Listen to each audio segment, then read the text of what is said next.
The Senlin of Varro's prime had gone silent. That was the first sign. Mira crouched behind the twisted remains of her escape pod, pulse rifle clutched against her chest, and listened to the absence of sound. No chirping, no rustling. Even the bioluminescent fungi that carpeted the forest floor had dimmed, as if the planet itself held its breath. She'd been stranded here for 6 days. 6 days since the transport ship had been torn apart by gravitational anomalies. 6 days of rationing protein bars and purifying swamp water. 6 days of knowing that something massive prowled these woods. The locals, what few xenobiologists had studied Varros before the colony project was abandoned, had called it the Croventhar. Apex predator, 12 feet tall. 4 arms ending in claws that could shear through reinforced steel. A ridge of crystalline spines along its back that hummed with bioelectric energy. Kyle. The researchers had named the specific creature they'd tracked.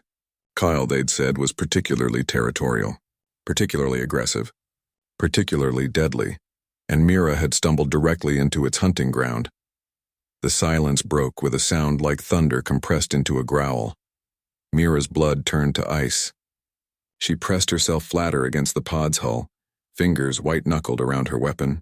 The growl came again, closer now, followed by the heavy thud-thud-thud of footfalls that shook the ground. Then she heard something else, something that made no sense. Chittering, high-pitched and playful. Mira risked a glance around the pod's edge and nearly dropped her rifle. 2 creatures, smaller versions of the Croventhar, no bigger than earth wolves, tumbled through the clearing in front of her shelter. Cubs. Their crystalline spines were dull, not yet developed, and their movements were clumsy, uncoordinated. They wrestled with each other, rolling through the phosphorescent moss, making sounds that were almost joyful. One of them spotted her. It froze, obsidian eyes fixing on her position. Mira didn't breathe, didn't move. Every instinct screamed at her to run, but she knew better. Predators chased. The cub tilted its head. Then it chirped. The sound was curious, not threatening. The second cub looked up, noticed Mira, and bounded closer. Before she could react, it was sniffing at her boots, leaving small glowing marks where its breath touched the leather. "Hey," Mira whispered, barely audible. "Easy." The first cub approached more cautiously, circling around to investigate this strange, soft creature in their territory. When Mira slowly extended her hand, palm down, it sniffed carefully before pressing its snout against her fingers. The scales were warm, almost hot. Over the next hour, Mira forgot to be afraid.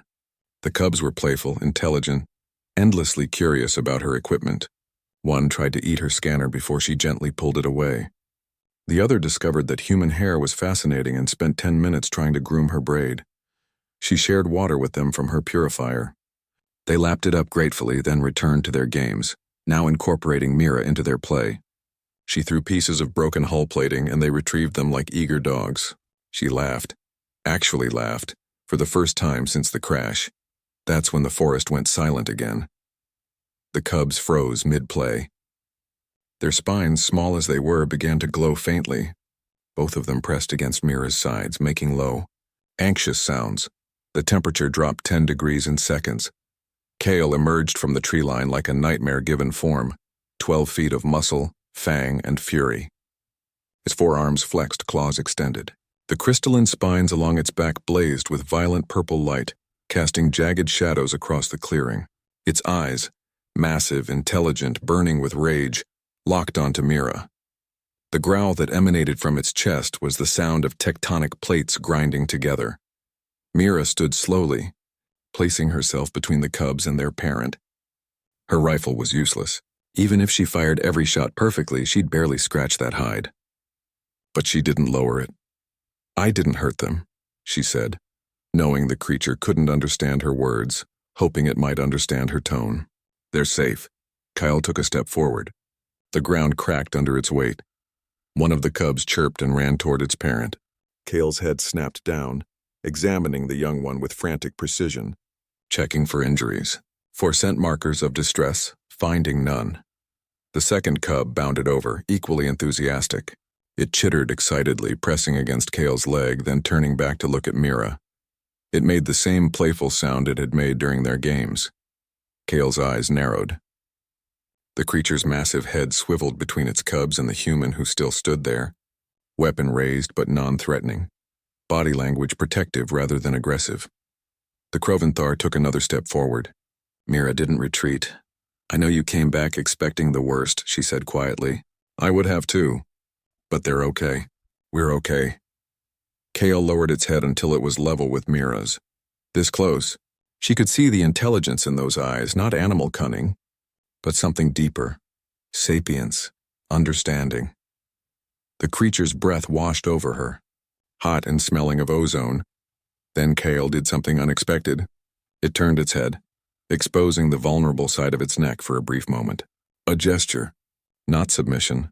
Nothing about this creature suggested submission, but acknowledgement. Trust offered for trust given. Mira slowly lowered her rifle. The cubs celebrated, tumbling around their parents' legs, chittering about their new friend. Kale watched them, then looked back at Mira with what she could have sworn was gratitude. The creature moved to the edge of the clearing and returned moments later, dragging the carcass of something that looked like a six-legged deer. It dropped the kill near Mira's shelter, an offering, or perhaps payment. "Thank you," Mira whispered. Kale gathered its cubs with a low rumble. They protested, wanting to stay and play, but eventually followed their parent back into the forest. At the tree line, the massive creature paused and looked back one final time. Mira raised her hand in farewell. Kale's spines pulsed once, a flash of purple light in acknowledgement, and then the forest swallowed them whole. The sounds of Varos Prime gradually returned. Mira sat down heavily, adrenaline finally releasing its grip on her system. She looked at the carcass Kale had left, then at the glowing paw prints the cubs had left in the moss around her shelter. Humanity had sent soldiers, scientists, and colonists to the stars expecting to conquer, to tame, to dominate. Sometimes, Mira thought with a tired smile, they just needed to play.